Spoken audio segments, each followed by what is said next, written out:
दर्शकों नमस्कार, महेश सिंह का अभिवादन स्वीकार करिए। आप देख रहे हैं उत्तर प्रदेश का नंबर 1 यूट्यूब न्यूज चैनल। दर्शकों आपको बता दें, आज की एक बड़ी खबर है और बेहद सनसनीखेज खबर है।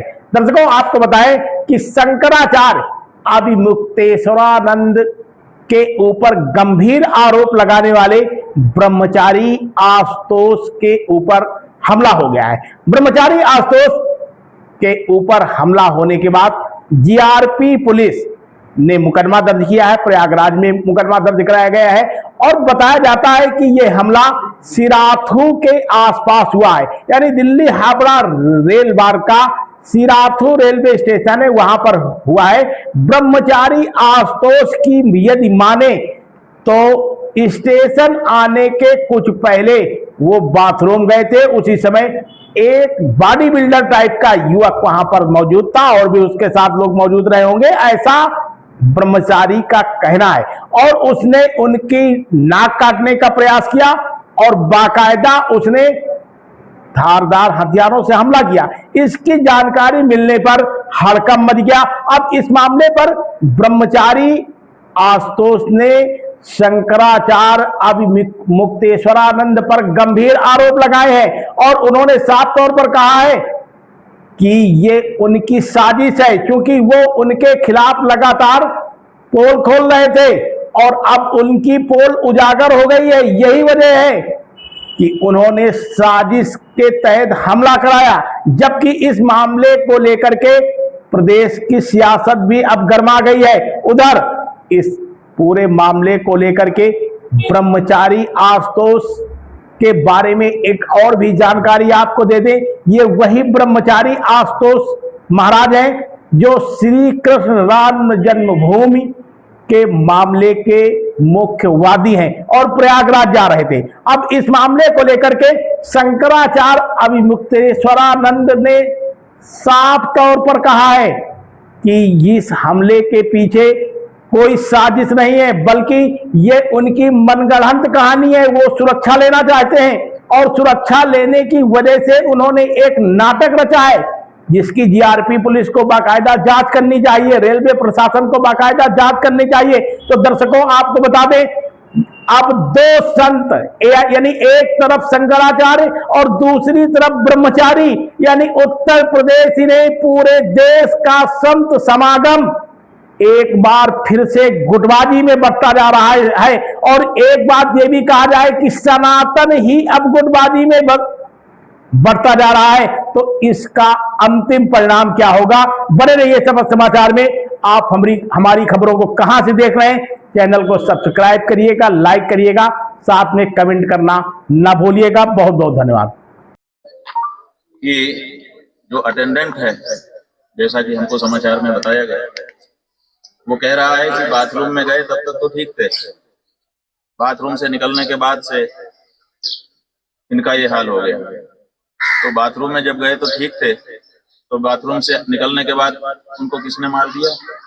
ये बनावट है, केवल माहौल बनाने के लिए और सुरक्षा प्राप्त करने के लिए, इससे ज्यादा कुछ दिखाई नहीं देता। और दूसरी बात ये कि अगर भारत सरकार की रेल सुरक्षित नहीं रह गई, कोई यात्री किराया दे करके, चाहे वो आशुतोष ही क्यों ना हो, अगर वो यात्रा कर रहे हैं, ट्रेन में कर रहे हैं, तो कहाँ है जीआरपी, कहाँ है रेलवे का प्रशासन? वैसे किसी यात्री के ऊपर हमला हो जाता है, ये तो सुरक्षित जगह मानी जाती है। उन जगहों पर भी अगर किसी के ऊपर सुरक्षा में ब्रीच हो जाती है, हमला हो जाता है, मुश्किल हो जाता है वो व्यक्ति, तो ये तो हमको समझ में नहीं आता है। इसका जवाब रेलवे प्रशासन को देना चाहिए कि आज वो साक्ष्य सबमिट करने जा रहे थे कोर्ट में और इसी दौरान उनके ऊपर हमला हुआ है। ठीक है, हमने दो बात बताई। एक हमने बताया कि अटेंडेंट कह रहा है कि बाथरूम जाते तक ठीक थे, फिर बाथरूम के अंदर तो अकेले ही थे, कैसे हो गया? दूसरी बात यह है कि रेलवे में तो यात्री सब सुरक्षित रहते हैं, उनकी सुरक्षा के लिए जीआरपी बनी हुई है, पेट्रोलिंग करती रहती है, स्टेशन में नजर रखती है, कोई गड़बड़ आदमी ना जाए, रेल के अंदर भी नजर रहती है। बहुधा तो सीसीटीवी कैमरे भी कहीं ना कहीं उनके लगे ही रहते होंगे।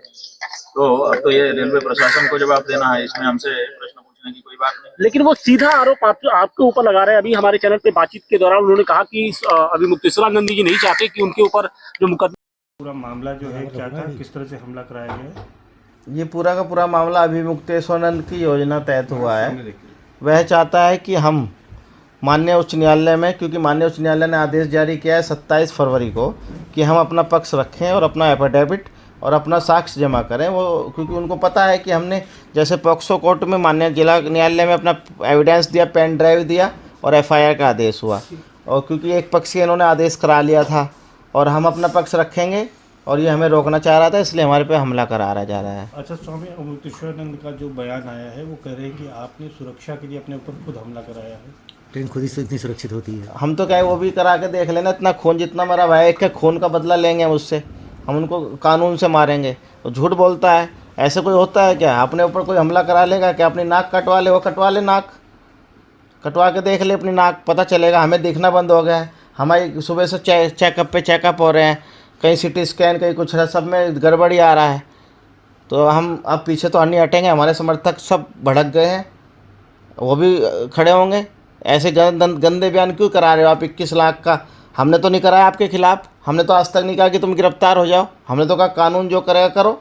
आप तो एक अमर्यादा का काम कर रहे हो, ऐसे पद पर आप बनना रहना चाहते हो, ऐसे आपको ऐसा कार्य ही नहीं करा। हमने आपके खिलाफ ऐसा कोई कार्य नहीं किया, जो सबूत है उसके तहत हम गए हैं। अच्छा, अब तक हमलावर के बारे में कोई जानकारी मिली है? पुलिस ने भी आपसे पूछताछ की है? अभी विवेचना चल रही है, क्योंकि सार्वजनिक करेंगे तो हो सकता है कि वो अपनी चीज़ें हटा ले।